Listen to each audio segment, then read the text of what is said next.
dentro do povo de Deus, que eles não permitiriam mais a adoração a outros deuses, porque sofreram tamanho dor, porque viveram. Vamos falar sobre lamentações.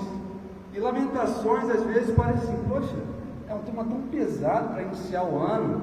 É um livro assim, diferente, um livro que fala de tanto sofrimento.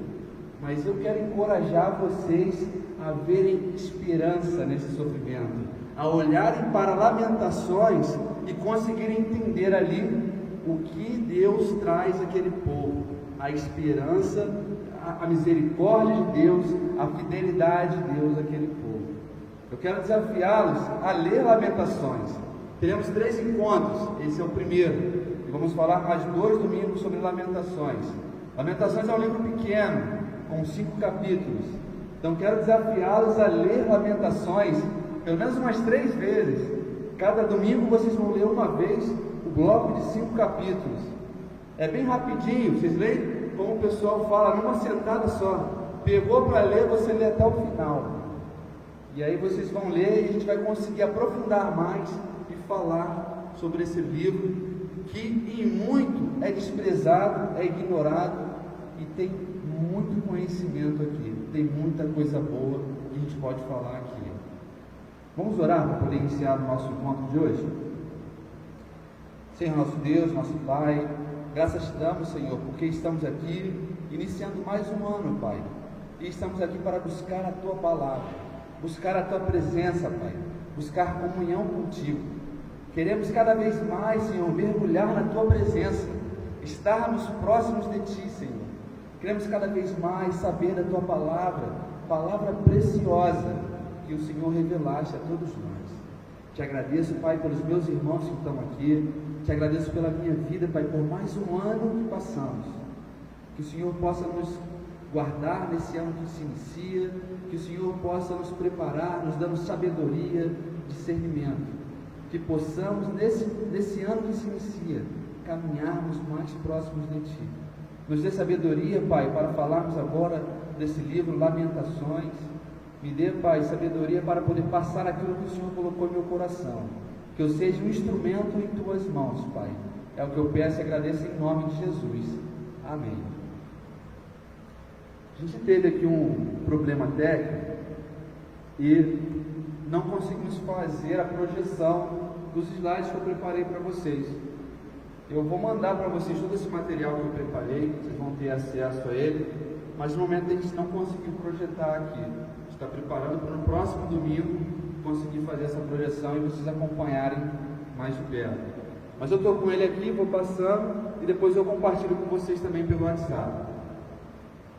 Queria trabalhar com vocês, primeiro ponto, o livro de Lamentações, esse conceito introdutório dele. Lamentações é um livro que vai falar de um sofrimento muito forte do povo de Deus. É um período em que o povo estava distante de Deus, o povo estava desviado de Deus. O povo tinha escolhido coisas que não agradaram a Deus. E o livro de Lamentações vai relatar esse momento onde o povo foi massacrado, onde o povo foi pisado, onde o povo foi derrotado pelos seus inimigos. E como que esse povo sofreu durante esse momento. E aqui durante o nosso estudo, eu vou fazer alguns paralelos com o livro de Deuteronômio, alguns paralelos com o livro de Crônicas, para que a gente possa ver como que Deus, desde antes disso acontecer, já preparava, já falava, já alertava ao povo, como um pai faz com um filho: não faça isso, não faça aquilo, se você for por aqui, você pode se machucar, se você fizer isso, você não vai se dar bem. E Deus já alertava o povo, e o povo aqui, a gente vai ver o que aconteceu. Então Lamentações fala isso, é um livro que relata o pós-guerra. Aqui houve uma guerra, o povo foi derrotado e agora foi escravizado. O povo aqui está sofrendo toda esses problemas, essas consequências da guerra. É um povo que era vitorioso, era um povo que era exemplo de nação e agora vive as cinzas de uma nação. Vive ali o sabor amargo da derrota. Mas antes de entrar de fato na história e no conteúdo do livro, eu queria falar um pouco sobre o título e a autoria de Lamentações. Lamentações nem sempre foi conhecido por esse nome, Lamentações. No início, na Bíblia hebraica, lá antes de ter todo o cânon fechado, antes de Jesus Cristo até, Lamentações já tinha sido relatado e naquela época era conhecido pela primeira palavra do seu texto. Então a primeira palavra que vinha era como, mas esse como é um pranto, é uma lamentação. Como pode acontecer isso? Como pode me abandonar? Como, Senhor? Nesse sentido, com esse sentimento. Então, a palavra usada no grego era o eká, e essa palavra reflete como. E essa palavra, com o passar dos tempos, dos concílios que foram tendo para trabalhar, onde eles foram cada vez mais aprofundando o conhecimento teológico, eles tiveram algumas alterações. E lá no concílio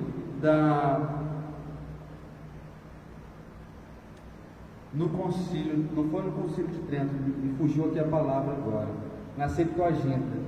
Lá na Septuaginta, que é chamada Septuaginta porque é um conjunto de 70, no caso de 70 padres, 70 pessoas, 70 teólogos, que por isso ganha o nome Septuaginta. Nesse concílio, eles ali trazem a primeira vez o nome Lamentações, lamento, e ali ganha a primeira vez esse nome, e deixa de ser como, porque é a primeira palavra do texto Lamentações, agora passa a ser chamado Lamentações. Mais à frente, no concílio de Trento, aonde vai ter a tradução da Bíblia agora para o latim, porque no concílio da Septuaginta foi feita a tradução do Antigo Testamento para o grego, agora vai ser feita uma tradução por Jerônimo para o latim.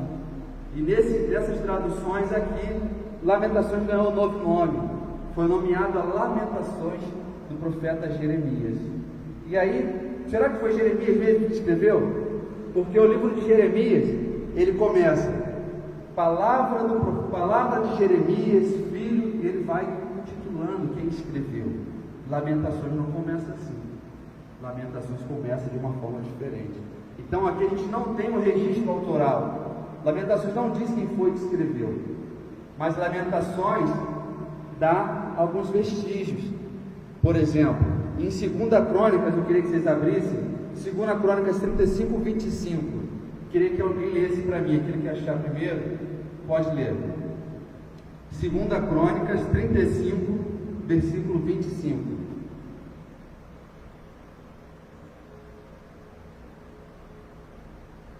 Achou, Marcos? Dê para a gente.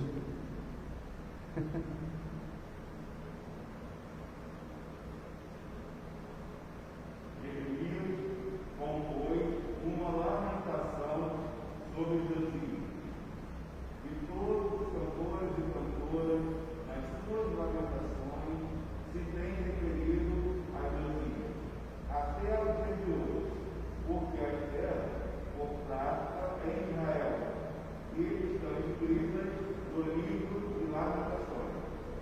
Bem, então a gente vê aqui um relato lá no livro das Crônicas que vai falar que Jeremias escreveu um livro de lamentações sobre o rei Josias. Só que o nosso livro aqui de Lamentações não fala do rei Josias, ele fala sobre a destruição do povo de Israel. E aí alguns estudiosos, alguns teólogos defendem, não, esse livro de Lamentações aqui é o mesmo que está falando lá em Crônicas. Outros vão dizer que não. E aí a gente tem uma divergência sobre a autoria desse livro. Eu prefiro ficar entendendo que é Jeremias que escreveu, porque ainda assim que a gente tem essas diferenças, existem relatos semelhantes da mesma escrita. Se você for ler o livro de Jeremias, você vai ver a forma literária como ele escreve, e aqui no livro de Lamentações você vai encontrar palavras semelhantes, com o mesmo estilo literário, refletindo a características da mesma pessoa que escreveu. Alguns outros estudiosos vão dizer que não, que Lamentações foi escrito por várias pessoas ao longo de um determinado tempo. E aí tem toda essa divergência de quem foi o autor de Jeremias, de Lamentações, se foi ou não foi Jeremias. Eu prefiro ficar brincar com Jeremias. Queria falar agora sobre a estrutura do livro. Ele é um livro poético. Lamentações é um livro composto de 5 poemas. Cada capítulo é um poema do início ao fim. E algo diferente que ele tem aqui, ele é composto por um acróstico. Vocês sabem o que é um acróstico? Quem sabe aqui que é um acróstico, levanta a mão. Vocês vão lembrar quando eu falar o que é um acróstico. Um acróstico, lembra quando você pegava o seu nome, e aí a cada letra do seu nome você escrevia um significado? Por exemplo, Rodrigo, razão, hostil, e você vai dando um nome para cada letra do seu nome, uma palavra. Isso aqui é um acróstico. O livro de Lamentações, ele tem um acróstico com o alfabeto hebraico. Então a gente vai encontrar nos capítulos 1, 2, 3 e 4 esse acróstico da letra A à última letra. O alfabeto hebraico é composto de 22 letras. Então a gente vai ver aqui meio que uma tentativa de equalizar esses poemas. Então a gente vai ver no primeiro poema e no segundo poema, no capítulo 1 e no capítulo 2, exatamente 22 versículos. No 3 a gente já não tem isso. No capítulo 3, no poema 3, a gente vai ter 66 versículos. E aí a gente vai ter ali uma diferença, mas a cada bloco de versículos ele coloca, a cada 3 ele coloca uma letra. Então, o primeiro grupo de 3, letra A, que no hebraico é o Aleph. Aí, segundo grupo de 3 versículos, a letra, vamos dizer, comparada ao nosso alfabeto, seria B, e assim por diante. Então, tem aqui uma jogada poética de fazer um acróstico com vocabulário hebraico, que era comum naquela época para eles. Então, a gente olha para essa questão de Lamentações e fala assim: poxa, tem aqui um livro poético, ele usa uma questão acróstica, um acróstico aqui, e ele fala também de uma forma muito triste, de uma forma muito lamentosa, lamentando bastante, daí o nome Lamentações. Mas essa questão de lamentar é uma característica daquela época, é uma característica do povo hebreu. A gente vai encontrar em Salmos trechos poéticos, trecho às vezes onde está lamentando uma questão muito triste, uma questão bem chata, vamos dizer assim, um momento difícil, e era comum quando você tinha uma nação muito vitoriosa, uma nação importante, quando essa nação viesse a passar um problema, ou essa nação fosse derrotada, como foi o caso de Israel, criassem um poema, uma lamentação sobre aquele povo. Era o estilo literário deles, era a forma como eles expressavam. E Lamentações aqui não vem diferente disso. Gera esse lamentar, essa lamentação pelo povo que foi destruído, pelo povo que foi levado como escravo, pelo povo que outrora era a nação sobre as nações, outrora era uma nação vitoriosa, era a princesa, o príncipe, o rei, aquele que vencia e dominava, e agora é aquele da qual só sobra as cinzas, só sobra a tristeza, só sobra o lamento. E Lamentações tem essa estrutura, todo esse estilo literário. Mas Lamentações também tem teologia. Lamentações fala de uma forma mostrando o sofrimento do povo, mas o ponto-chave não está no sofrimento. O ponto-chave está em como Deus, a partir do sofrimento do povo, mostra a sua misericórdia e a sua fidelidade para com aquele povo. O povo entende que está sofrendo por causa do seu pecado, o povo compreende a questão do sofrimento, por que eles estão passando aquilo. Lamentações relata isso, e a partir desse pranto, dessa busca de Deus, de todo o coração, desse momento de arrependimento do povo, Deus, na sua misericórdia, agora restaura o povo, liberta o povo do cativeiro. Então a gente olha para Lamentações não como um livro que só fala de tristeza, só fala de lamento, de desalento, mas a gente olha para Lamentações como um livro que fala de esperança, como um livro que fala de renovo, como um livro que traz a restauração do povo povo de Deus. Restauração essa feita por Deus na vida desse povo. E aqui eu queria começar separando o primeiro poema em 3 blocos. O primeiro bloco vai falar da destruição de Jerusalém, que fala do versículo 1 ao versículo 7. O segundo bloco vai falar da consciência, que a destruição veio por causa do pecado, quer dizer, entendendo a questão do pecado, eles têm consciência de que toda a sua destruição, todo o problema que eles vêm passando é causa do pecado que eles cometeram. E por último, do 12 ao 22, que vai falar do pedido de misericórdia do povo a Deus. Então, como eu falei no início, a gente vai dividir o estudo do livro de Lamentações, que são 5 poemas, a gente vai dividir ele em 3 partes. Hoje eu falei um pouco sobre a introdução, vou falar sobre o primeiro poema. No segundo encontro, eu vou falar sobre o poema 2 e o poema 3. E no último encontro, eu vou falar sobre o poema 4 e o poema 5. Então, o primeiro poema, vocês não vão poder acompanhar aqui comigo, mas eu vou ler para vocês. A minha versão é a NAA, Nova Almeida Atualizada. Vocês podem acompanhar na de vocês também, seja na mídia digital ou na Bíblia de papel. E eu vou ler aqui e vocês vão acompanhando ele. Só beber um pouco de água.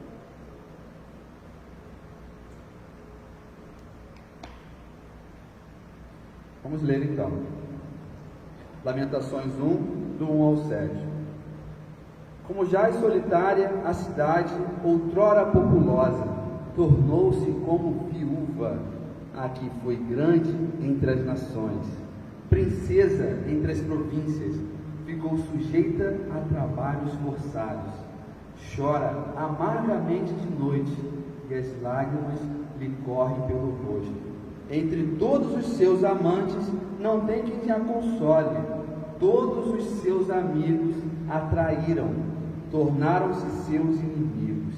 Judá foi levado ao exílio, afligido e sobre grande servidão. Agora habita entre as nações, sem encontrar descanso. Todos os seus perseguidores a apanharam nas suas angústias. Os caminhos de Sião estão de luto, porque não há quem venha à reunião solene. Todas as suas portas estão desertas, os seus sacerdotes vivem gemendo, as suas virgens estão tristes, e ela mesma se acha em amargura. Os seus adversários a dominam, os seus inimigos prosperam, porque o Senhor a afligiu, por causa da multidão das suas transgressões. Os seus filhos tiveram de ir para o exílio, na frente dos adversários. Da filha de Sião já se passou todo o esplendor.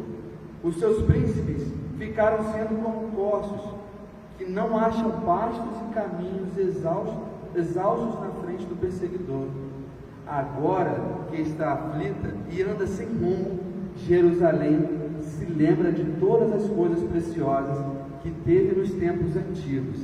Ela se recorda de como o seu povo caiu nas mãos dos adversários, sem que ninguém visse socorrê-la, e de como os adversários a viram e deram risada da sua queda.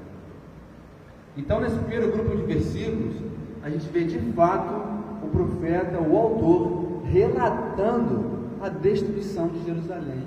E ele faz aqui uma comparação, ele compara todo esse momento a uma viúva, uma pessoa que perdeu o seu marido.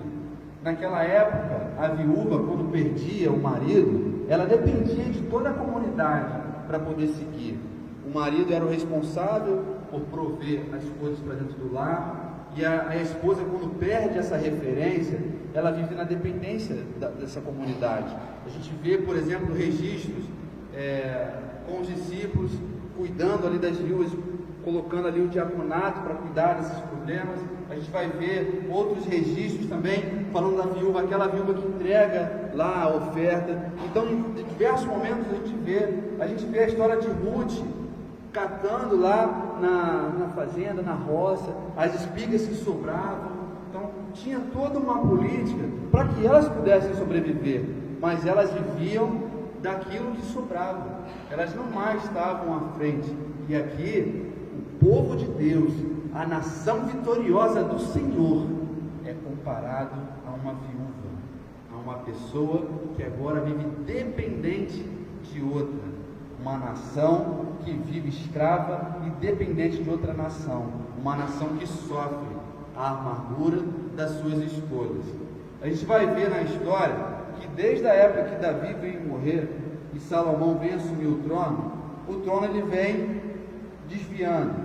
Salomão já começa com alguns deslizes na sua história, fazendo pactos com outras nações, aceitando dentro do meio do seu povo a introdução de outros deuses, começar ali a desviar da aliança que Deus constrói com o povo.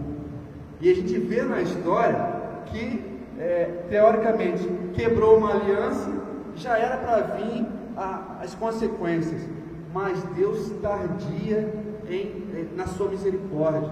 Como Pedro vai dizer lá na sua carta, se Jesus Cristo ainda não voltou, é para a misericórdia daqueles que ainda não aceitaram a Cristo como seu Salvador. Deus aqui é misericordioso com o povo, porque a gente vai ver na história dos reis de Israel como o povo se desvia da presença de Deus, como o povo coloca outros deuses dentro do meio do seu povo, como o povo escolhe adorar a outros deuses. Com que facilidade que o povo permite que outras nações entrem dentro da nação de Israel e causem todo esse alvoroço. E Deus tardando em se irar. Por exemplo, a gente vai ver consequências com o filho de Salomão, a gente vai ver consequências com outros reis que se arrependem e voltam para o caminho, e o Senhor traz de novo a sua bênção. Mas a gente vê como o povo vai se desviando, como o povo perde sua referência.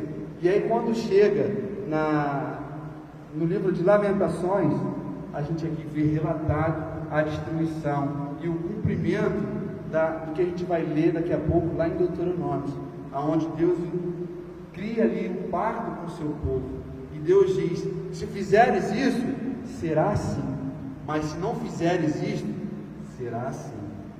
Como um pai que fala: filho, não brinca na chuva, você vai ficar resfriado. Filho, não brinca ali, você pode se machucar. Filho, não faça isso, aqui não é legal para você, pode acontecer algo ruim. Deus ele alerta, Deus ele orienta, vai falar: não faça isso, não faça aquilo, não esteja aqui, não permita isso. E o povo não atenta, desvia, não cumpre, não está ali na comunhão com Deus, não busca, permite desviar, e aí recai todas essas consequências, todas essas maldições sobre o povo. No segundo bloco de Lamentações, que vai do 8 ao 11, ele vai falar assim: Jerusalém pecou gravemente. Aqui ele reconhece o pecado, ele fala: Jerusalém pecou gravemente, por isso se tornou repugnante. Todos os que a honravam agora a desprezam, porque viram a sua nudez. Ela também geme e se retira envergonhada. A sua impureza está nas suas saias. Ela não pensava no que poderia acontecer, por isso caiu de modo espantoso, e não tem quem a console. Vê, Senhor, a minha aflição, porque o inimigo se exalta. O adversário pôs a mão em todas as coisas preciosas dela. Ela viu as nações entrarem no seu santuário, apesar de terem proibido que entrassem na tua congregação. Todo o seu povo anda gemendo e à procura de pão. Trocaram as suas coisas preciosas por mantimento, para poderem restaurar as forças. Vê, Senhor, e contempla, pois me tornei desprezível. Aqui o autor ele tem a consciência dos atos que geraram essas consequências. Para os judeus, algo é muito forte na vida deles, que a gente conhece hoje como Pentateuco, os 5 primeiros livros da Bíblia. Esses livros são de forma muito enraizada na vida deles. Eles conhecem muito bem esses livros. É os livros que eles entendem ali de maior importância. E lá no Pentateuco, no livro de Deuteronômio, é onde Deus cria a aliança com esse povo. E eles conheciam. Lá está registrado as bênçãos que viria sobre o povo, se eles seguissem a Deus, se eles cumprissem as ordenanças, e as maldições que viriam sobre o povo, se eles não cumprissem. Então eles são conhecedores dessas consequências. Eles entendem que eles se afastaram da presença de Deus, e assim como foi em toda a história, as consequências vieram sobre o povo. No último bloco do primeiro lamento, ele vai falar assim, do versículo 12 ao 22 agora: todos vocês que passam pelo caminho, será que isso não os comove? Olhem e vejam se há dor igual à minha, essa dor que me sobreveio, como que o Senhor me afligiu no dia do furor da sua ira. Lá do alto ele enviou fogo aos meus ossos, o qual se apoderou deles, estendeu uma rede aos meus pés e me fez voltar para trás.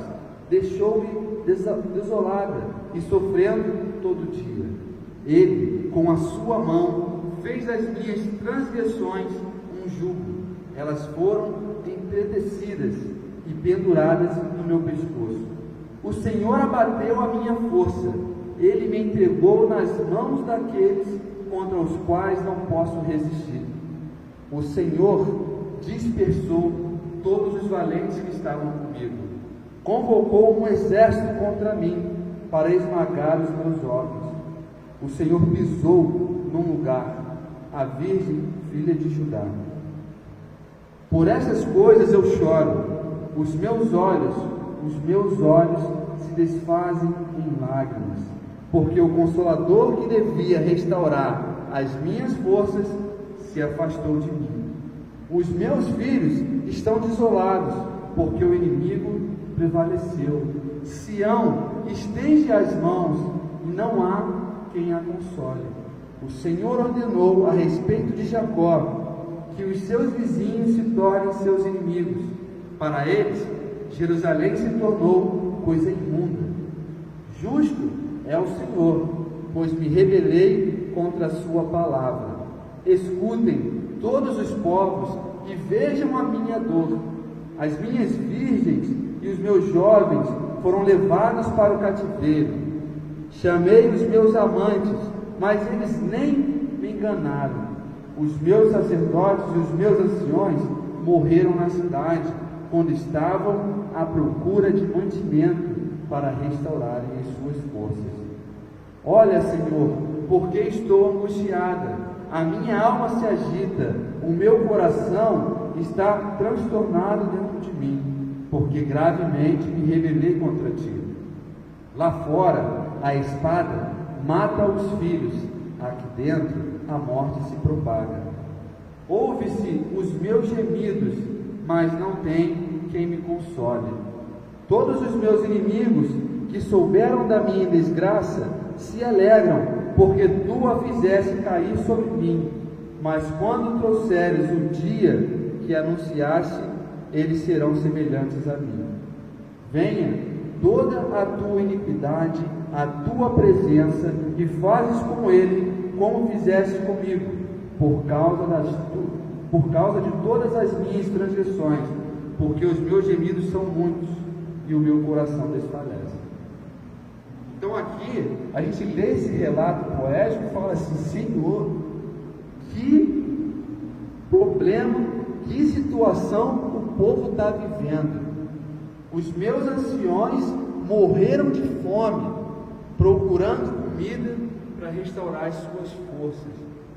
As pessoas aqui, os jovens, tiveram a sua coragem, a sua vitalidade massacrada, destruída, estraçalhada, porque não se vê o amanhã. Aquele povo que era vitorioso, guerreiro, foi massacrado e agora é escravo. Vive sobre o domínio da Babilônia, vive sobre o domínio de um povo cruel, um povo rígido, que ali maltrata as suas esposas, maltrata as mulheres. Que situação aquele povo estava vivendo, que momento de angústia e sofrimento aquele povo vive. Mas eles reconhecem a culpa deles em passar por esse sofrimento, por essa dor.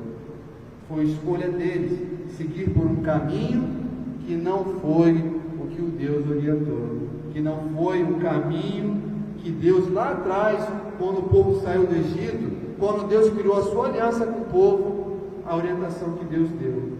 Eles escolheram seguir outro caminho e agora sofrem as consequências dessa escolha. Pode falar.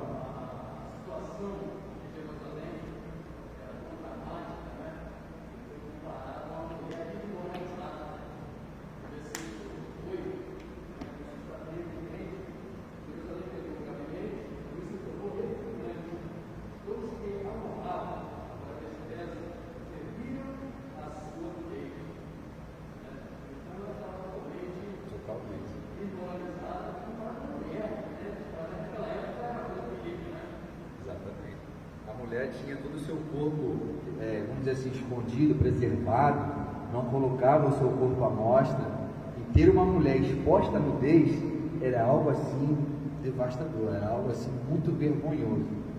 E aqui o profeta faz essa comparação, traz o povo de Israel, olha só, o povo de Deus, nação escolhida por Deus, nação vitoriosa, povo santo, que deveria buscar o Senhor, passando tamanha vergonha. Muito bem colocado, né? Passando tamanha vergonha.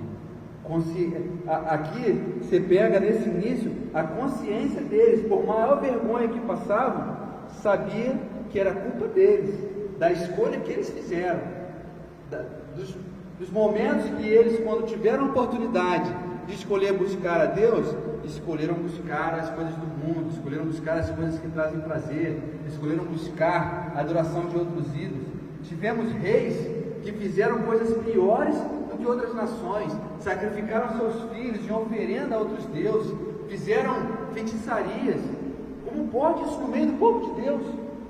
Como pode isso no meio da nação santa, povo santo, separado por Deus, povo que vai dar origem ao nosso Salvador, aquele que veio para nos salvar?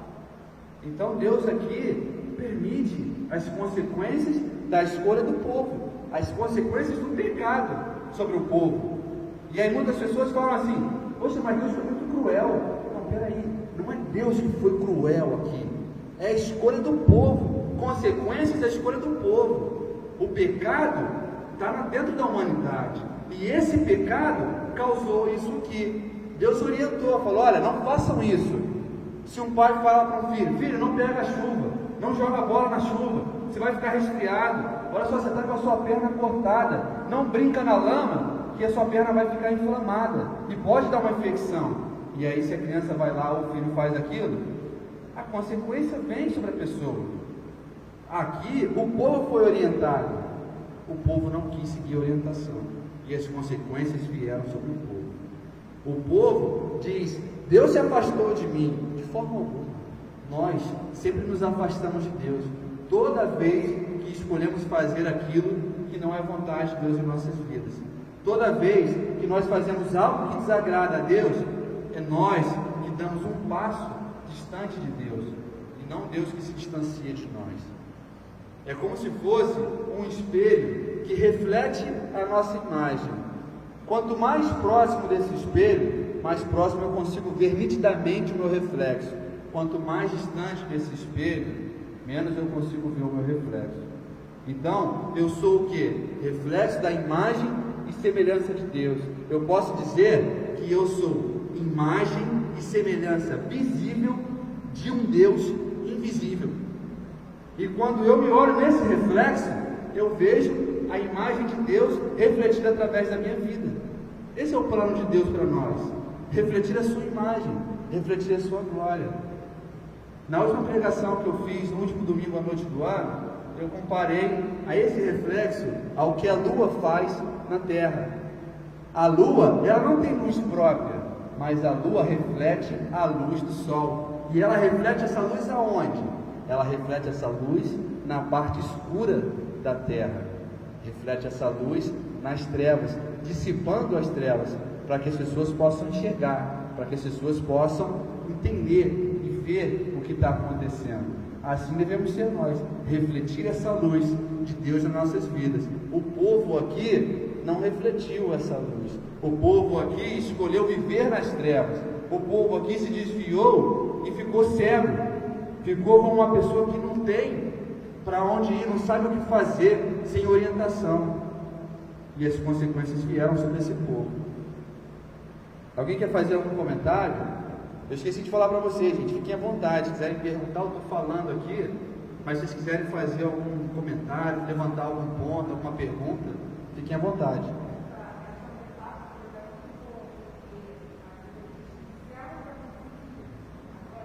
Os céus anunciam a glória de Deus. É verdade. Muito bom, muito boa colocação. Diga.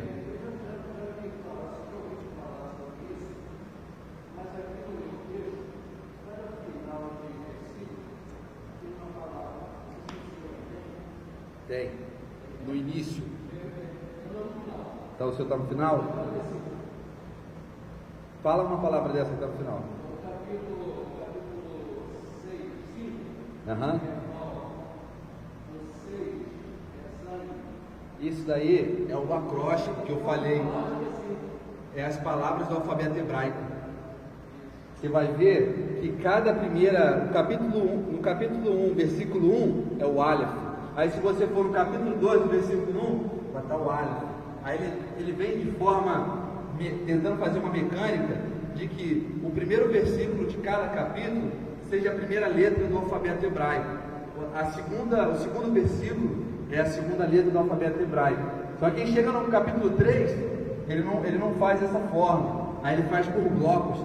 A cada 3 blocos de 3 versículos, ele bota uma letra do alfabeto hebraico. No quarto, ele volta, e no quinto ele não faz esse acróstico. No quinto, ele faz um poema diferente. É o encerramento. Mas isso são as letras do alfabeto hebraico. Eu também fiquei pesquisando, fiquei com o cara, por que ele coloca? Qual o objetivo? Porque o alfabeto hebraico ele tem muitas características. Ele tem na sua composição a letra fonética, mas ele também representa um número. O Aleph, por exemplo, representa o número 1, e é a primeira letra do alfabeto. Então ele tem algumas características também, não só de questão fonética, para poder falar, mas questão numérica também. Eu tentei fazer aqui algumas comparações, mas nas pesquisas eu não encontrei nada muito concreto sobre isso, muita especulação. Mas concreto mesmo aqui é só essa comparação que ele faz do poema e de tentar aqui fazer uma forma mecânica de que esse poema ele seja de forma igual, 22 letras, 22 versículos e um conjunto meio igual, vamos dizer assim.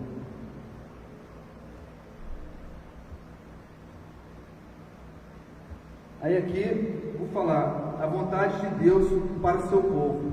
Eu queria que vocês abrissem as suas Bíblias em Deuteronômio 28. A gente vai ler do versículo 1 ao versículo 7.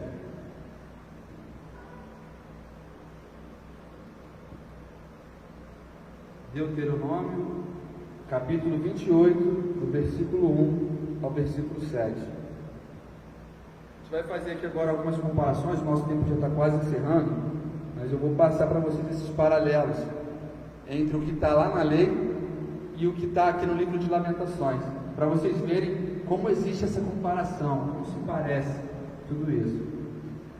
Eu vou ler aqui Deuteronômio para vocês.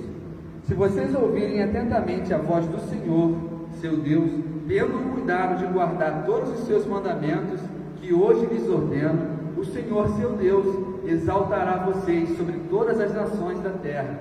Se ouvirem a voz do Senhor Deus, sobre vocês virão e os alcançarão todas essas bênçãos. Benditos serão vocês na cidade, e benditos serão vocês no campo. Bendito será o fruto do seu ventre, o fruto da sua terra, o fruto dos seus animais, e benditas serão as crias das suas vacas e ovelhas. Bendito será o seu cesto de cereais, e bendita será a sua amassadeira de pão. Benditos serão vocês ao entrarem, e benditos serão ao sair. O Senhor fará que os inimigos que se levantarem contra vocês sejam derrotados na presença de vocês. Eles virão contra vocês por um caminho, mas fugirão da presença de vocês por 7 caminhos. Essas são as bênçãos para aqueles que seguem a palavra de Deus. Essas são as bênçãos para o povo de Deus que caminha com Deus. E agora a gente vai ler nas comparações, nos paralelos, do que acontece com o povo e do que está relatado lá em Lamentações. Castigo decorrente da desobediência. Em Deuteronômio 28, ele vai falar, 28:15, ele fala assim: porém, se não derem ouvidos à voz do Senhor, seu Deus, deixando de cumprir todos os seus mandamentos e os seus estatutos que hoje lhe ordeno, então virão sobre vocês e os alcançarão todas essas maldições. No livro de Jeremias, ele alerta o povo também sobre as consequências do afastamento de Deus, mas eles não lhes deram ouvidos. Que situação a de Jeremias? Ao falar ao povo e já saber de antemão que o povo não ouviria as suas petições, que o povo não ouviria o que ele falava. E Jeremias, ele aqui fala ao povo, alertando ainda o povo sobre esse desvio. Não se desviem, não se afastem. O Senhor fez um pacto conosco, fez uma aliança. Não se desviem dessa aliança, senão vamos perecer. Os nossos inimigos virão sobre nós e nós seremos massacrados, seremos feitos cinzas no meio da guerra. Jeremias alerta ao povo, e o povo, mesmo assim, teima e se desvia da presença de Deus. E aí, olha como a gente consegue fazer um paralelo entre Lamentações e Deuteronômio. Lá em Lamentações, no capítulo 1, versículo 3, fala assim: Judá foi levada ao exílio, afligido e sobre grande servidão, agora habita entre as nações, sem encontrar descanso. Todos os seus perseguidores o apanharam nas suas angústias. Olha o que fala lá em Deuteronômio 28, 65, que é aquele relato das maldições. Nem ainda entre essas nações vocês terão descanso, nem a planta dos seus pés terá repouso, porque ali o Senhor dará a vocês um coração que treme, olhos cansados e uma alma que desfalece. A gente consegue separar aqui, no texto de Lamentações: habita entre as nações sem encontrar descanso. Deuteronômio fala: nem ainda entre essas nações vocês terão descanso. Então a gente consegue ver aqui o cumprimento das consequências que estão relatadas lá em Deuteronômio.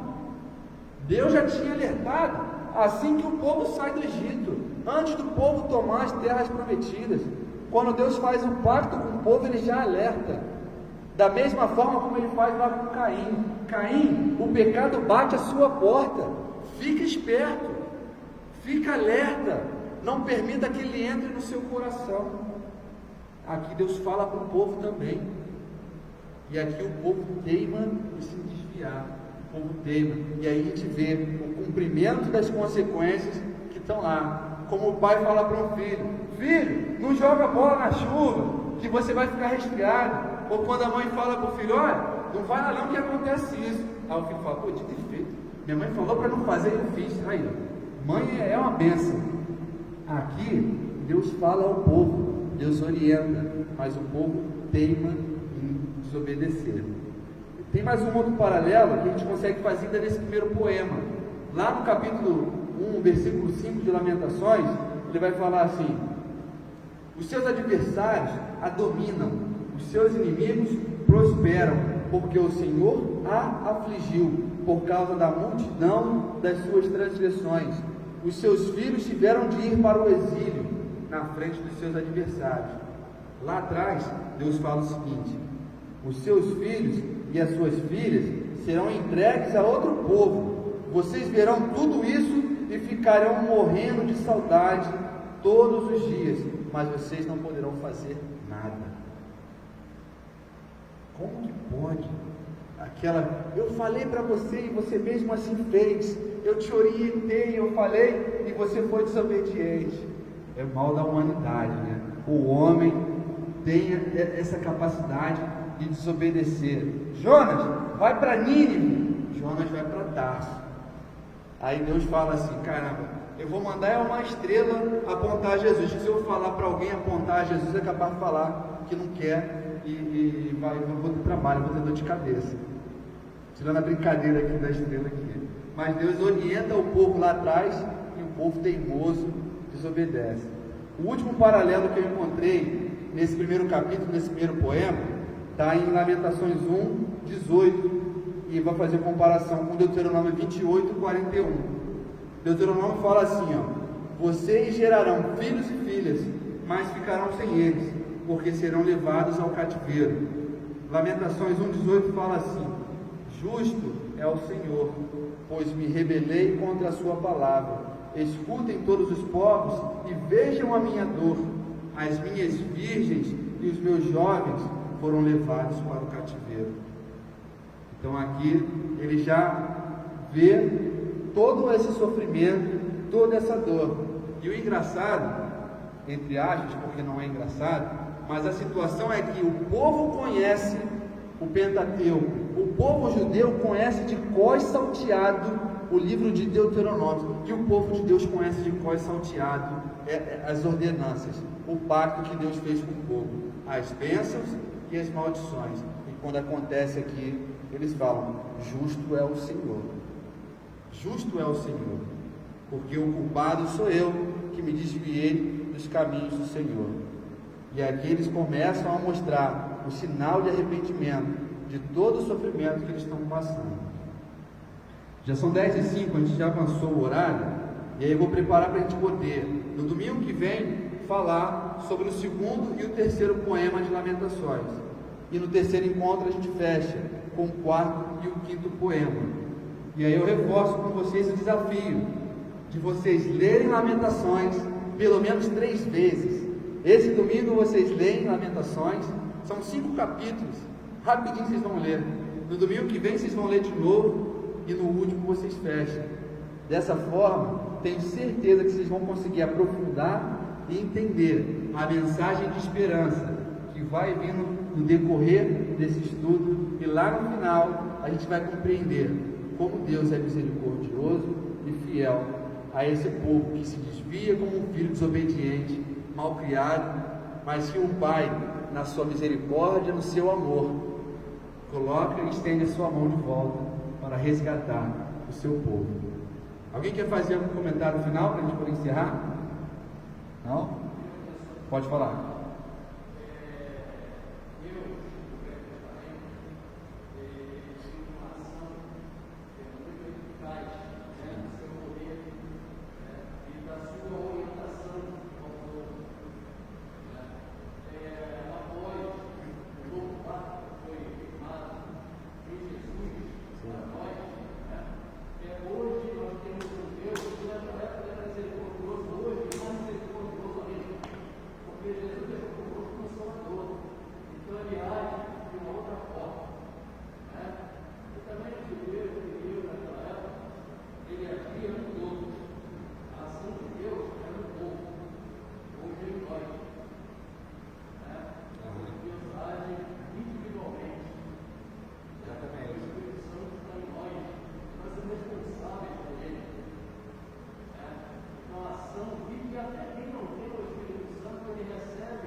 Esse ponto que você tocou, eu estou guardando ele para a gente falar no próximo estudo, mas eu vou trazer uma palhinha sobre ele, porque ele fala sobre essa maldade, né? O povo aqui olha e para Deus entende que Deus também faz o mal, que Deus provoca o mal, e esse conhecimento de Deus aqui ainda é limitado. A gente vê a revelação como se fosse algo que vai expandindo, que vai crescendo, e aqui Jesus Cristo ainda não veio, eles não têm o entendimento. Então para eles aqui, Deus é tão causador do bem quanto do mal. Lá na frente vocês vão entender que não é bem isso. De Deus não pode provir nada de mal. Deus é bom o tempo todo, e o tempo todo Deus é bom. Então a gente vai falar um pouco sobre isso, porque para eles aqui, eles estão acostumados com a lei que fala o quê? Olho por olho, dente por dente. Assim como o Senhor fez comigo, me massacrou, me tornou a minha nação desse jeito, faz com ele também. Coloca sobre ele também o mesmo jugo. o mesmo fardo, olho por olho, dente por dente. Essa é a prática aqui que eles estão acostumados, que eles estão esperando. Por isso a gente vai ver esse relato do povo querendo justiça também, do povo querendo que Deus faça a mesma coisa sobre o outro povo, mas pelo entendimento deles, que naquela época existia essa lei, e essa lei não existia simplesmente, poxa, será que Deus é ruim mesmo? Não, essa lei existia para que tivesse fim. Imagina só, Gustavo veio aqui, matou alguém da minha família, aí eu vou lá, mato alguém da família do Gustavo, aí fica essa coisa sem fim, não acaba. E o povo sai do Egito, precisa de uma lei, precisa de um regimento. E aí vem a lei, olho por olho, dente por dente. Você matou, ele tem o direito de matar. Mas olha, a orientação é: perdoa, exerça a sua misericórdia. Mas existia esse direito. A gente vai falar sobre isso, vai aprofundar no próximo encontro. Amém? Vamos orar então para a gente poder encerrar e nos direcionarmos para o culto do nosso tempo. Senhor nosso Deus, nosso Pai, graças te damos, Senhor, pelo encontro de hoje, pela oportunidade que tivemos, Pai, de falar da Tua palavra, do Teu entendimento, daquilo que o Senhor revelou a todos nós. Pai, muito obrigado pela preciosa oportunidade de estarmos aqui. Muito obrigado, Pai, porque em nosso país hoje temos a liberdade de expressarmos a nossa religião, de buscarmos a Tua palavra, de cantar, de louvar o Teu nome. Mas eu venho te pedir, Pai, pelas nações que nesse momento não tem essa capacidade, das pessoas que te louvam escondidos, Pai, na escuridão, das pessoas que te louvam por trás das portas, que te louvam nos momentos que ninguém está vendo.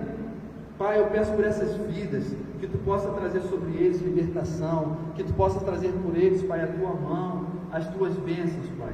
Te peço por esse ano que se inicia, Senhor, pela Tua igreja, pela primeira igreja batista no Andaraí, que nós possamos ser relevantes, Pai, no nosso bairro, que nós possamos esse ano, Pai, cuidar das pessoas que em 2020 sofreram, das pessoas que em 2020 derramaram as suas lágrimas, trazendo a elas, Pai, a esperança do mundo, trazendo sobre elas, Pai, a luz que ilumina sobre as trevas.